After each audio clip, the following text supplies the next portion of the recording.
Welcome back my new blog. જય માતાજી, જય શ્રી રામ. તો ફરી મારા લોંગ વિડીયોમાં તમારું સ્વાગત છે. તો બધાને જય શ્રી કૃષ્ણ.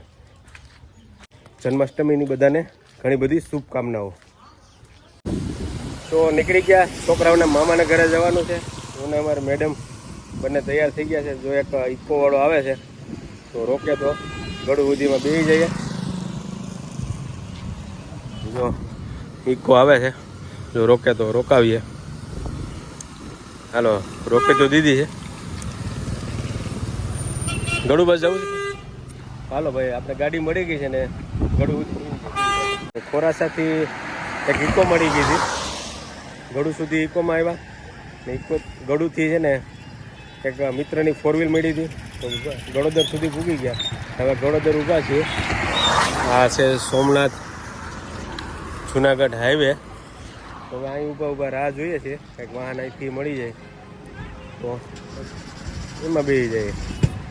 તો ગળોદર ઊભા છે ને ઘણો સમય થઈ ગયો છે ઊભા છે, પણ હારી એસટી એ કંઈ નીકળતી નથી. 15-20 મિનિટ થઈ ગઈ છે. પ્રાઇવેટ વાહન હાલે છે બધા, ઇકો ને એવી ઇકો છે, પછી ત્યાગો છે, એ બધા વાહન નીકળે છે. પણ અમારા ગામની એક ગાડી નીકળી હતી, એણે અમને જોયા હોય તે હવે કેવું નથી કોણ હતું એ, હવે આપણા ધ્યાનમાં છે. એ કાંઈ વાંધો નહીં, એવું તો હાયલા કરતું હોય. આગળ એની પાસે ગાડી છે એટલે થોડાક હવામાં ઉડતા હોય, કાંઈ વાંધો નહીં. આપણે નામ નથી દેવું કોણ હતું એ. હવે વાટ જોઈએ છે વાહનની. અહીં ગળોદર ઊભા છીએ, કાંઈ વાંધો નહીં. એમાં વહેલા મોડું થાય છે ઊભવામાં એ છે. તો એક પ્યાગો રિક્ષા આવી છે. મારા મેડમ છે ને આમરા લેવા ગયા છે ને માન વાહન મળ્યું છે. પ્યાગામાં બેસી જાય. હવે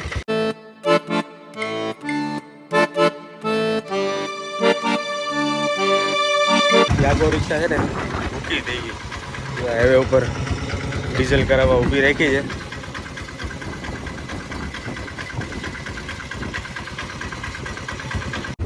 તો દાદાએ છે ને ઘણું સારું ડ્રાઇવિંગ કરીને અમને પુગાડી દીધા અહીં સોંદેડા સુધી. એક બે વાર કેવું પડ્યું હતું ખાલી કે થોડીક ગાડી છે ને અધવચ્ચે વહી જાય છે. પછી દાદાએ સાઈડમાં પટ્ટા ઉપર લઈ લીધી. હવે છે ને પૂગી ગયા સોંદેડા. દાદા છે ને રિક્ષા ચલાવતા હતા, થોડુંક નંબર આવી ગયા હોય એટલે થોડુંક છે ને ચલાવવાનું કાચું કામ હોય. કંઈ વાંધો નહીં, સેફલી પૂગી ગયા. આપણા સસરાને ઘરે જવાનું છે ને સસરાને ઘરે જવાનું હોય એટલે થોડુંક ફેસમાં તમને થોડુંક અલગ લુક દેખાતું છે. થોડુંક નથી કહેતા કે મોટું થઈ ગયું એમ.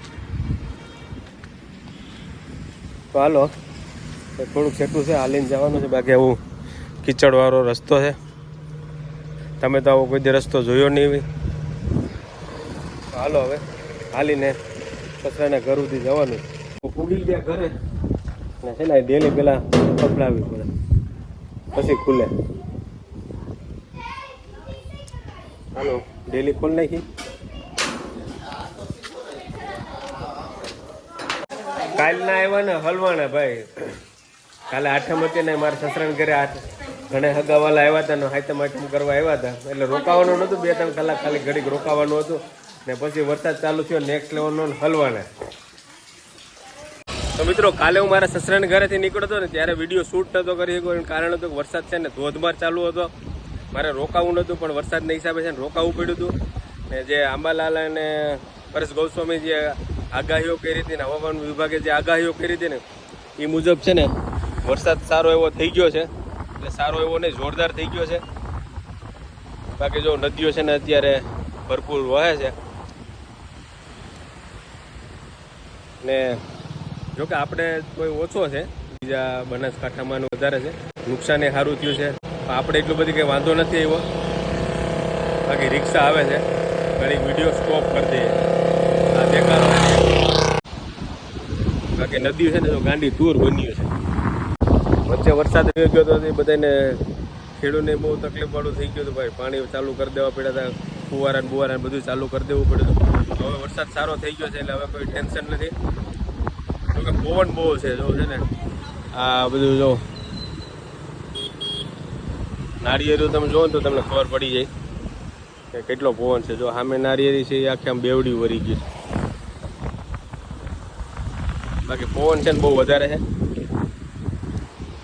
તો અત્યારે થોડોક છે ને વિરામ છે વરસાદનો, એટલે થોડુંક કામ હતું તો ગળું આવ્યો હતો. ગળુંનું જે કામ હતું એ પતી ગયું. હવે નીકળીએ ઘર તરફ.